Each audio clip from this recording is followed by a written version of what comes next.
Coming to you live and direct from Now Valley Entertainment.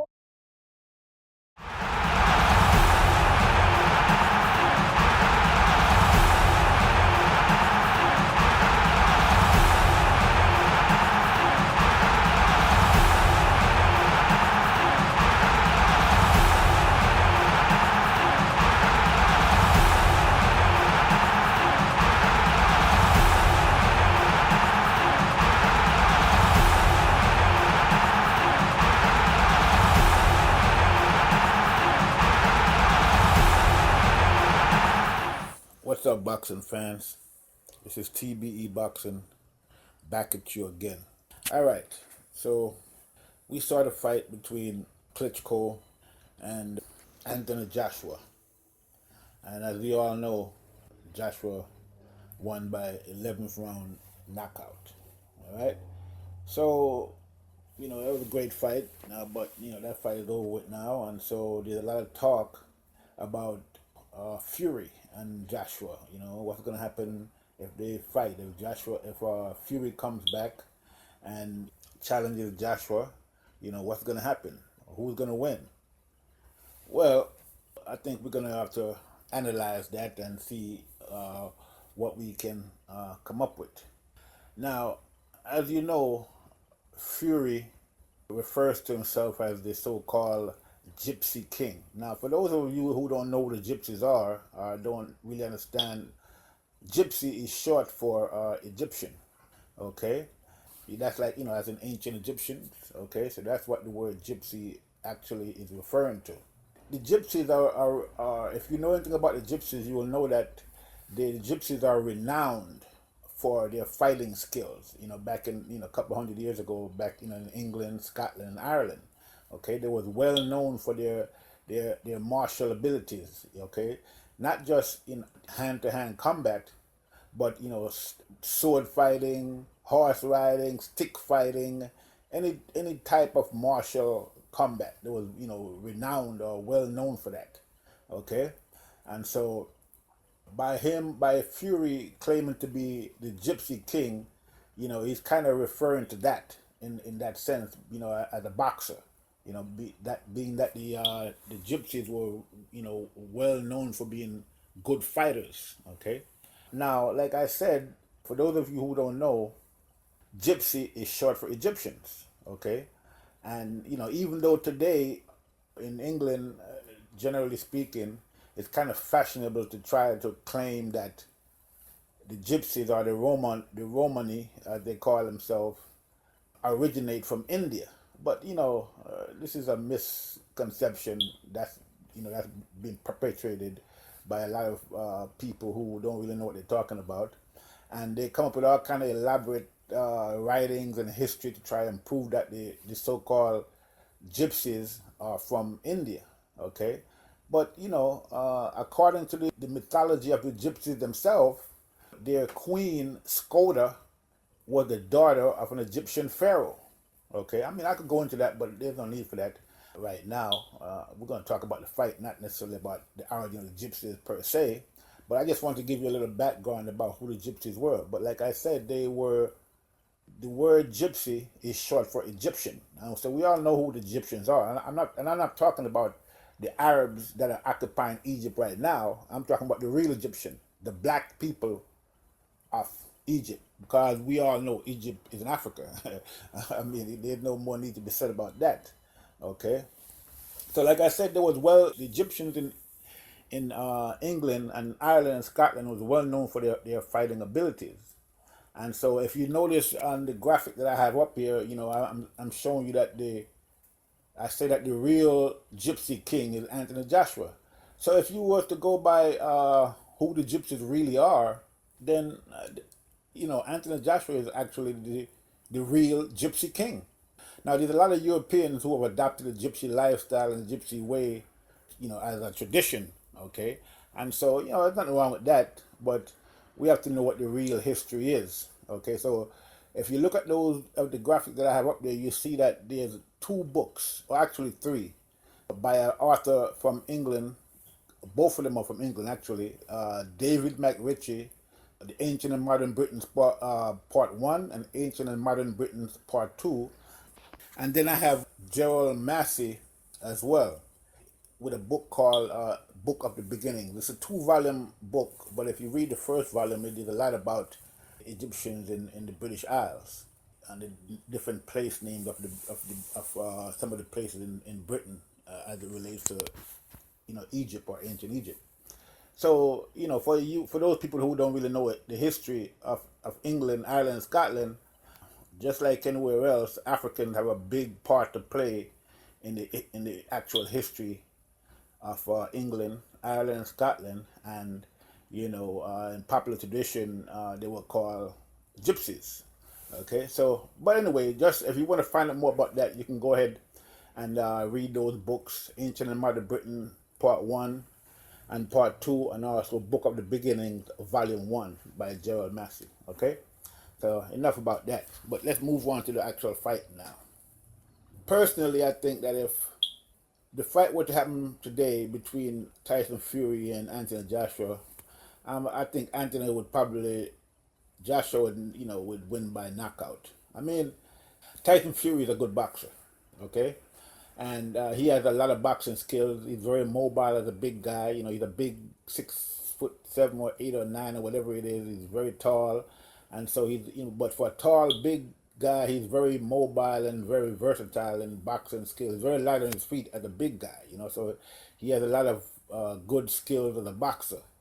Okay, so he gives a lot of guys trouble, not just because of his height, which is one of the major reasons why he gives some of the people so much trouble, but because the way he moves as a big man. He moves very well as a big man, and I kind of like the style of fighting that he comes with. It's a real boxing style. Okay.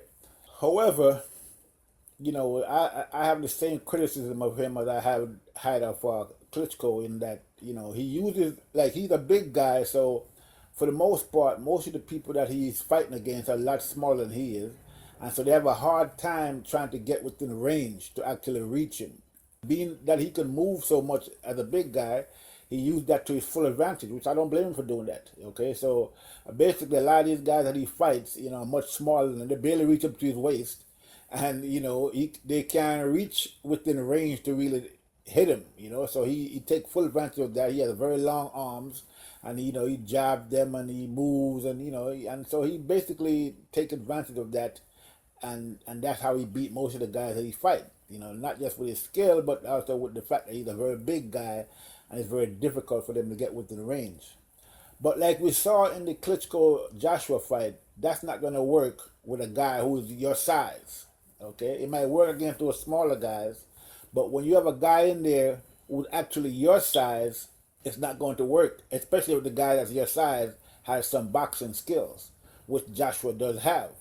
So it's not going to be easy for Tyson Fury to box and move and do all of that against a guy like Joshua, who can actually get within range of him, because they are almost the same size, even though Fury is a little taller.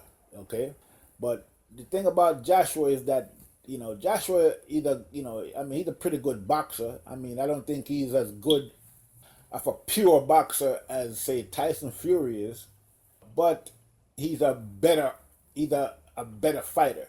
Okay, and what I mean by that is that he's an aggressive type of boxer. So basically, when you go in the ring against Joshua, there's only two things going to happen: either you're going to knock him out, or he's probably going to knock you out. Okay, it's not going to be, you're not going to outbox him, I don't think, for 12 rounds. If you can do that, then more power to you, and you're great. If you can do that, but it's very difficult. I think it'd be very difficult to actually do that, and we saw that with Klitschko. Okay, so the kind of aggressive style that Joshua comes with, he's always going to pressure you, and he has the skills to pressure you and do it effectively. And his skill, is getting better and better with every fight. So a fight between him and Fury, a lot of things that Fury is getting away with against these smaller guys is not going to work against Joshua. And Joshua definitely have the power to knock out Fury. Whether Fury have the power to knock out Joshua is questionable. Okay, because he hasn't displayed that much power in most of his fights. He can hurt you. He can hurt you if he hits you the right way. But to say he has knockout power wouldn't be accurate. He hasn't really displayed that type of power, not the type of power that Joshua has. So I see a fight between the two of them. I see the Joshua pressuring Fury. Fury trying to box his way around the ring, but the pressure would be too much for him. And the fact that Joshua is about the same size as him would make it even more difficult for him to try to outbox Joshua. So, Joshua would end up knocking him out, I believe. I mean, it's not going to be like the way, because when you saw the Klitschko Fury fight, we saw that Klitschko didn't really do much. His corner kept telling him to attack, but he just, it was holding, Fury. So basically, he didn't really do much against Fury, and so Fury had the space and the room to basically do what he wanted to do, or play with him as he claims. Okay, and that type of style that Klitschko came with in that fight is not going to be the same type of style that Joshua is going to come with. Joshua is going to be in his face. He's going to be trying to knock him out, and he's going to end up catching up to him and knocking him out. Okay, because even though Fury has the boxing skills and good skills, I'm not going to, say he doesn't have good skills, but eventually I think Joshua would catch up to him and knock him out because I don't think he has the power to deter Joshua. Okay, he has the skills, and I don't think the skills is gonna he's gonna be able to maintain him, keep Joshua off of him for a full 12 rounds. So eventually Joshua will catch up to him and just knock him out. Okay, and that's how I see the fight going between those two guys. I would predict Joshua by knockout. So for those of you who are hoping that Tyson Fury is gonna, and then again, let's talk about the fact that Tyson Fury has been out, hasn't been doing anything for the past, since the fight with Klitschko. He's been eating, drinking, drugging, so he's a shadow of his former self. And in order for him to fight Joshua, he'd have to get back in shape and lose all those pounds and discipline himself and try to get back in, and plus, win some fights before that, as well as you have to go through some type of hearing to even determine whether or not he's going to be able to fight again. So he has a lot of obstacles in his way before he even get to a fight with Joshua. And people are talking about they can fight next summer. I don't really see that because it's going to take Fury at least about a good 18 months to 2 years to actually get back in fighting shape. So we're looking at somewhere around 2019 before I think he'll be ready to actually fight Joshua. And by then Joshua is going to have if he hadn't lost the titles by then, will have a lot more skills than he has now, and will be much better. So I think the time is not with Fury in this one. Time is against him as far as I can see, and it's kind of debatable whether or not he's actually going to be able to come back if he has the discipline and the dedication and the determination to come back. Because I mean, look what's going on with him right now. And this was after he won the title. Okay, he couldn't discipline himself enough to keep the title. Like I said, he couldn't really discipline himself enough to keep the title after he won it. I mean, what would have happened if he had lost the title? Okay, I mean,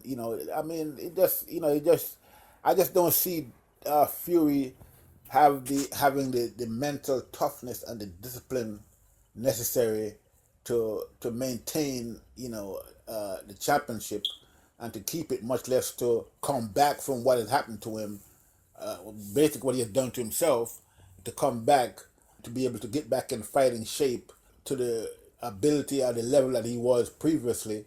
I mean, I don't see it happening, because if he couldn't maintain that after he won the title, I mean, I just don't. It's hard. I mean, I don't want to count him out. I hope he comes back, because I would love to see the fight myself. The odds are kind of stacked against him, but we'll see what happens. Maybe he can do it, and I hope he does it. And if he does come back, then that'll be great for boxing. Okay, because I would love to see that fight, just like many other people would love to see it. And basically, Joshua kind of called him out, and after his fight with Klitschko, to kind of which is a great thing that he did, because at least that will give Fury some type of incentive to actually come back and some kind of motivation, because it seems like he needs that, because he's kind of descending into like an abyss of self pity. Okay, and to me, that is not the mark of a champion, or of a so-called Gypsy King, you know. So basically, that's all I gotta say about that, and so I'm gonna leave it there. And on my next talk, I'm gonna talk about probably Anthony Joshua versus the so-called bomber Deontay Wilder. So this is TBE signing off. See you on the next one.